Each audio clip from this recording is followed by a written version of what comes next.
everyone.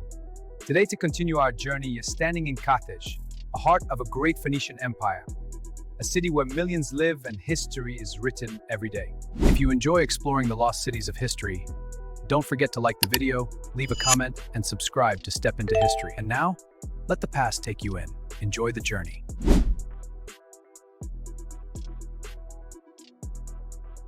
Rome called it the greatest threat they had ever faced. Aristotle wrote of its constitution with admiration. Its generals made empires tremble. Its merchants sailed to shores no Greek or Roman had ever heard of. For 700 years, it was the undisputed queen of the seas. This is Carthage, the city Rome tried 3 times to erase from history. Finally, in 146 BC, they burned it to the ground and salted the earth so nothing would ever grow again. But today is not the day of burning. Today, there is no sorrow. The year is 250 BC. Carthage is alive. Carthage is magnificent. And you are about to spend 24 hours inside the wealthiest, most cosmopolitan metropolis of the ancient world. While Rome was still a young republic flexing its muscles in Italy, Carthage's trade networks stretched from the coast of Morocco to western Sicily. Tin from Britain, gold and ivory from the heart of Africa flowed into these very harbors. Founded by the wit of a refugee queen named Dido, on a plot of land no larger than an ox's hide. How did this city become a world superpower? Are you ready to step between the marble columns, climb the vertical skyscrapers, and witness a navy ready to ignite the world? The sun is rising over the Mediterranean, and the harbor gates are swinging open. This is Carthage, the new city. If you're ready, our journey through time begins now. It's 5 in the morning. As the first rays of light slice through the Mediterranean horizon, Carthage doesn't actually wake up. Because Carthage never slept. This is the true New York of the ancient world. And now we plunge into the heart of this massive stone forest, into a world of vertical chaos. Other history channels might waste your time for hours, droning on about single-story villas and marble patterns. We are skipping those tedious details, because the real power of Carthage didn't lie in floor mosaics. It was hidden in its 6-story skyscrapers piercing the sky. We are in 250 BC, and here, when you look up, you don't see the sky. You see the laundry hanging from your upper floor neighbor's window. As the sun rises further, the streets below remain draped in shadows. 500,000 people live within this vertical labyrinth. The population density here rivals modern-day Manhattan. Forget Rome's wide, empty forums. Here, every inch of land is worth a fortune. The only way was up, higher and higher. As the city stirs, a human waterfall begins to pour down the steep, dark stairwells of these apartment blocks. Workers living in cramped rooms on the highest floors shove past each other to make their shifts at the harbor. Looking up from the street, the balconies loom over you like the walls of a fortress. This vertical architecture wasn't just shelter. It was a stone monument to Carthage's relentless ambition. By mid-morning, the noise in the streets has reached a deafening level. The smoke from wood-fired bakeries, the heavy clatter of ropes from the harbor, and merchants shouting to one another from 6-story windows. We weren't joking when we called this the New York of the ancient world. Here, life flows vertically, and your social status is determined by the floor you live on. Our rival is likely still putting you to sleep by counting the types of vases in a kitchen. But we are at the city's true pulse. These massive apartment blocks were the source of the terrifying power that haunted Rome's dreams. An organized, unstoppable crowd. These buildings were so tall that even the Roman Empire, at its peak centuries later, would struggle to match this vertical grandeur. And it's 9 o'clock. The sun is high, and Carthage is humming at full capacity. Now we emerge from this narrow vertical labyrinth to understand why this massive population needed so much gold.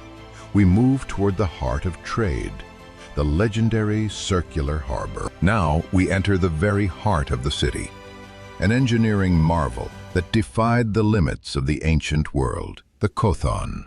Carthage's harbor was a masterpiece of two parts. First, the rectangular commercial port, where wealth from across the seas flowed in. But behind this busy trade lay a secret. Through a narrow, heavily guarded channel, a different kind of power was hidden.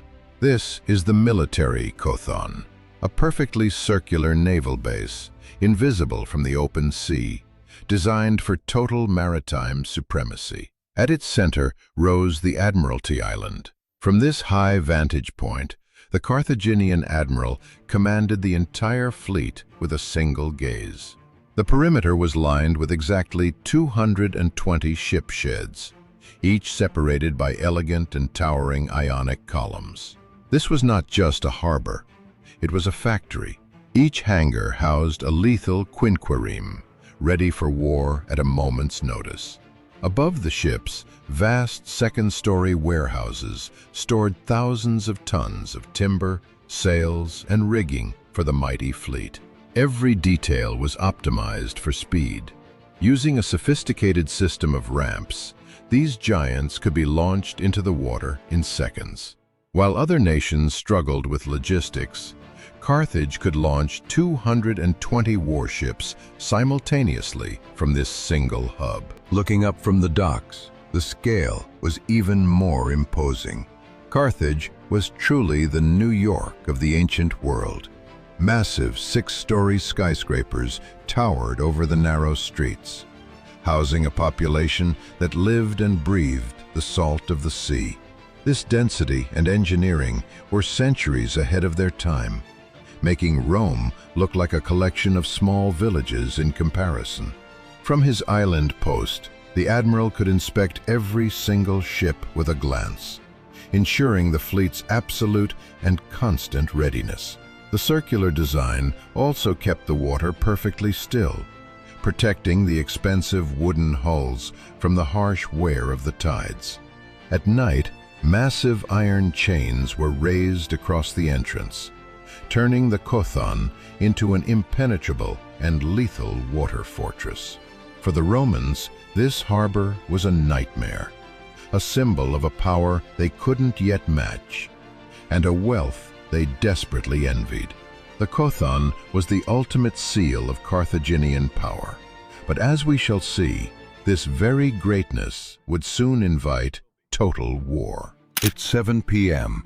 The sun is setting over Carthage, and as the shadows stretch, I'm approaching the city's most chilling sight, the Tophet. Can you feel the silence? Thousands of standing stones, each one an offering, a vow, or a silent mark of fear. This is the city's greatest mystery. For centuries, the Romans told terrifying tales about this place. But the truth is a much deeper enigma. The air has suddenly turned cold. In their darkest hours, during great storms, or when war was at the gates, the Carthaginians would come here. Only the howling wind remains here. For some, a cemetery. For others, the center of a mystical covenant made with the gods. Look at these carvings on the stones. To keep Carthage alive, they believed in this divine power with all their souls. But now, it's time to break this heavy silence. Saying goodbye to legends, we move toward the true, brutal power of the city. The Tophet is left behind, and the air is suddenly filled with the smell of iron. Do you hear that? These sounds are coming straight from the barracks. The ground is shaking. Carthage didn't just export goods, it exported pure terror across the Mediterranean. Behold the most dangerous army in the world. And here they are, the living tanks of the ancient world, the war elephants. Look at these massive beasts. Standing near them takes real courage. They aren't just animals, they're destruction machines. From those massive towers on their backs, archers rain down death without end. In the darkness of the night, imagine the sheer terror of an elephant charging toward you. Even the earth groans under their weight. Do you hear that sound?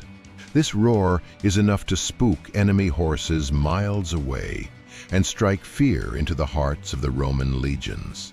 This is a literal arena of war. Numidians, Spaniards, Balearics. This brutal army, gathered from all corners of the world, is waiting for the command. Sharp swords and bronze shields glisten in the torchlight. This wall of steel, bought with Carthaginian gold, is Rome's greatest nightmare. As night falls, Carthage doesn't sleep.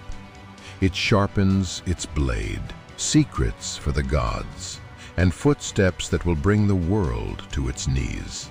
But will even this massive power be enough to stop the coming storm? On its brightest night, Carthage is preparing for its greatest disaster. The red in the sky is no longer just the sunset. Rome's relentless fury is closing in. Now, we go to the moment where it all ends. That red in the sky is no longer the sunset. It's Rome's relentless fury. We are entering the final hours of a besieged Carthage. Remember the 6-story skyscrapers we walked past earlier? The narrow streets? Now, they are all in flames. The city is falling, house by house, street by street. The Carthaginians do not surrender. Women cut their hair to make ropes for catapults. Everyone fights until their last breath. But this is the beginning of the end. And then, the moment comes. The Roman general Scipio Aemilianus looks upon this magnificent city in flames. Tears stream down his face. Why is he weeping? Not for destroying his enemy, but because he realizes that one day his own city, Rome, will share the same fate. They were once great, he says, just like us. As the ashes of Carthage scatter in the wind, an entire civilization is erased from history. Now I stand here, where that grand circular harbor and massive army once stood. Only silent ruins and these stories remain. Carthage taught us one thing: even the greatest powers eventually return to the earth. But the traces they leave behind live on with us, even thousands of years later. Today, our 24 hours in this ancient city have come to an end. We traveled through dusty roads, burning towers, and the very heart of history. Thank you for watching Step into History. For a brief moment, you stepped into a world that once existed, a city that shaped history, and lives that felt just as real as ours today. These stories are more than the past. They are echoes of how we lived, built, and understood the world. If you want to continue exploring lost civilizations, subscribe and join the journey. Where should we travel next? Until then, we'll see you in the past.